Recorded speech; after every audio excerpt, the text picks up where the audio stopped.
आदिल नजम साहब आपकी तरफ आते हैं। सबसे पहले तो जो तवक्कुआत वाबस्ता कर ली गई हैं, जो प्रेशर इस वक्त ईरान पर रिएक्शन देने का, वो कितना ज़्यादा है, हिजबुल्लाह पर कितना ज़्यादा है, ईरान क्या रिएक्ट कर सकता है, जो सूरत हाल इस वक्त सामने हैं, उनकी लिमिटेशंस हैं, उनकी मसलहत पसंदी है, उनके ऊपर ऑलरेडी सैंक्शंस हैं, क्या रिएक्ट कर सकता है ईरान?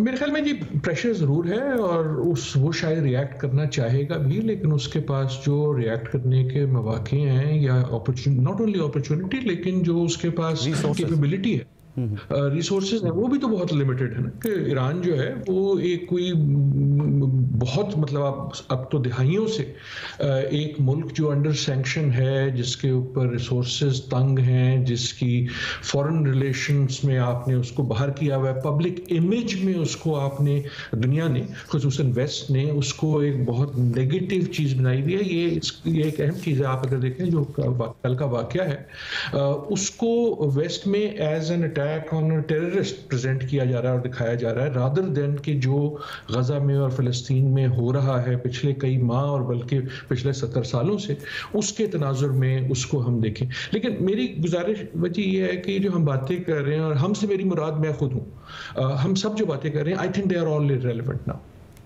आई थिंक हमारे सवाल भी रेलिवेंट है और हमारे जवाब भी रेलिवेंट हैं। एक तरह से मेरे ख्याल में हिना पॉइंटेड टुवर्ड्स दिस, उन्होंने जो बात की रूल ऑफ लॉ की या रूल ऑफ नेचर के खत्म हो जाने की, मेरे ख्याल में ये रूल ऑफ नेचर के खत्म होने की बात है। जिसके हाथ में डंडा है, प्रोफेसर साहब आप ये कह रहे हैं अगर इसराइल के हाथ में डंडा है और अमेरिका की सपोर्ट से, मैं उससे बड़ी बात कर, उससे भी बड़ी बात कर रहा हूँ। अच्छा। डंडा तो हमेशा ही डंडा होता है ना, डंडा तो जिसके हाथ में होता है वो हमेशा से उसके हाथ में होता है। मैं ये कह रहा हूँ कि हमारे सवाल और हमारे जवाब जो हैं वो इस तनाजुर में हैं कि एज इफ हम उस दुनिया में रहते हैं जहां इंटरनेशनल ऑर्डर अभी तक कायम है।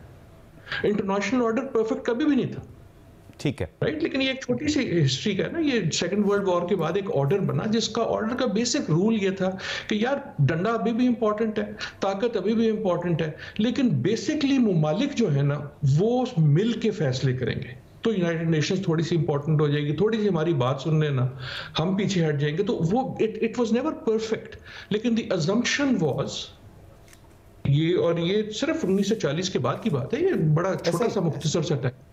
अब वो इंटरनेशनल ऑर्डर टूट चुका है। यूनाइटेड नेशंस में वॉकआउट से कोई फर्क पड़ा? सही। यूनाइटेड नेशन की रेजोल्यूशन से कोई फर्क पड़ा? फर्क पहले भी नहीं पड़ता था, बट ये जरूर पड़ता था कि अगर इतने सारे ममालिक, इंक्लूडिंग आपके हिमायती, मैं अमेरिका की बात कर रहा हूँ, यूरोप वगैरह में, अगर उनकी व्यू फर्क होती थी तो या आप उन्हें मनाने की कोशिश करते थे या आप चीज को चेंज करने की कोशिश करते थे।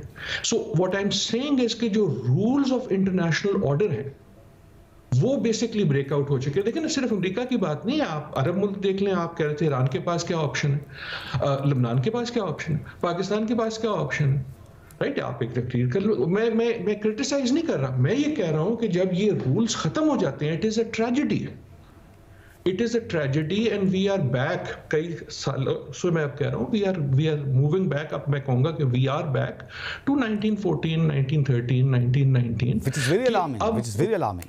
जी, और अमेरिका भी ये जानता है। देखें, अमेरिका भी, अगर I don't want to be sympathetic to Biden, लेकिन बाइडेन की भी तो बात नहीं सुन रहा ना नेतन्याहू। सो इन अ वे वो जो ऑर्डर के जो रूल थे ना, जो मुरव्वत थी, जो एक सेंस थी कि there will be some sense of balancing, that is breaking down and we do not have a new balancing force except जिसको आप ब्रूटल फोर्स कहें।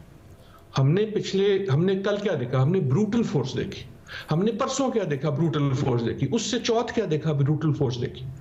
तो इन अ वे इजराइल जो है, अब तो मेरे ख्याल में देखा ना, जेनोसाइड भी बड़ा छोटा लफ्ज हो गया। अब तो एथनिक क्लेंजिंग भी जो है is probably the more appropriate word. Adil साहब, नेतन्याहू कहता है कि कोई ऐसी जगह नहीं है जहां हमारा आहनी हाथ, दुनिया में कोई जगह ऐसी नहीं है जहां हमारा आहनी हाथ पहुंचकर हमारे दुश्मन को नीस्तो नाबूद ना कर सके। तो ये बहुत बड़ी थ्रेट है across the globe.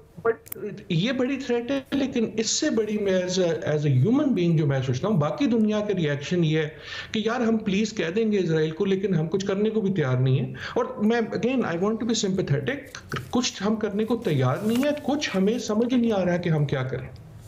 So in a way, I think states become less and less relevant. जो state tools हैं ना, जो मुल्कों के tools हैं, सवाए एक टूल के which is all out war, बाकी आपके पास क्या टूल्स, दो चार ही टूल होते हैं ना। आप सैंक्शंस लगा सकते हैं, आप डिप्लोमेटिक प्रेशर कर सकते हैं, आप आइसोलेट कर सकते हैं।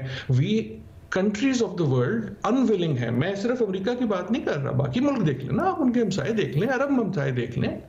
सो स्टेट जो है वो या अनविलिंग है अपने टूल्स इस्तेमाल करने की, या अनएबल है अपने टूल्स इस्तेमाल करने की, विच मीन्स कि जब स्टेट नहीं करेगी तो कौन करेगा। दो चार चीजें रह जाती है ना। ब्रूटल फोर्स का फिर जवाब ब्रूटल फोर्स से ही होता है। एंड अब इजराइल ये कह रहा है कि हमारी तो जंग तुम लोगों से आई नहीं, ना तुम लोगों का तो इससे ताल्लुक ही कोई नहीं है, हम तो इन ग्रोहों से, हमास से और हिजबुल्लाह से लड़ रहे हैं और हम इनको नीस तो नाबूद, it means final solution. So this is very dangerous. Dangerous तो है ही है, लेकिन ये सिर्फ गजा की बात नहीं है, सिर्फ फलस्तीनी के लिए डेंजरस नहीं है। जो भी आपने टूटा फूटा निजाम बनाया था जिसको हम कहते थे कि बड़ा बुरा है, अब सीट बेल्ट बांध ले। जब ये खत्म होगा तो फिर जो चीज रह जाती है, यूएन इररिलेवेंट होती जा रही है, मतलब तकरीबन हो चुकी है। यूएन यकीनन इररिलेवेंट हो चुकी है, लेकिन मैं I want to say something and I want to say it loudly. I think इस वक्त अगर आलमी दुनिया में कोई लीडर कम से कम हक की बात करने की कोशिश करता है तो वो यूएन के सेक्रेटरी जनरल ही हैं। एग्जैक्टली। इररिलेवेंट यूएन नहीं हुई, लेकिन at least he is trying to, हां बिल्कुल सही कह रहे हैं। हाँ, इररिलेवेंट ममालिक और ये जो इंटरनेशनल ऑर्डर है, ठीक है आदिल साहब, लेकिन ना यूएन कौन किस, यूएन तो कुछ नहीं कर सकता ना, UN is a creature of the states. Irrelevant मेरे ख्याल में ये जो एक फर्जी निजाम था, फर्जी is not in a bad way, निजाम सिर्फ ये था कि यार मुल्क मिल के फैसला करेंगे, 5 जो है जो बड़े बाबे हैं उनको हम सिक्योरिटी काउंसिल पे परमानेंट सीट दे देंगे, लेकिन फैसले जो है ना जो सब मिलके करेंगे। जब हमने किसी पे अटैक भी करना होगा तो इराक पे हम झूठी वो चीज दिखाएंगे, लेकिन करेंगे यूएन में, हम कम से कम भरम रखेंगे। वो भरम टूट चुका है। ठीक है, बहुत शुक्रिया। आदिल नजम साहब हमारे साथ मौजूद थे, अमेरिका से हमें ज्वाइन कर रहे थे।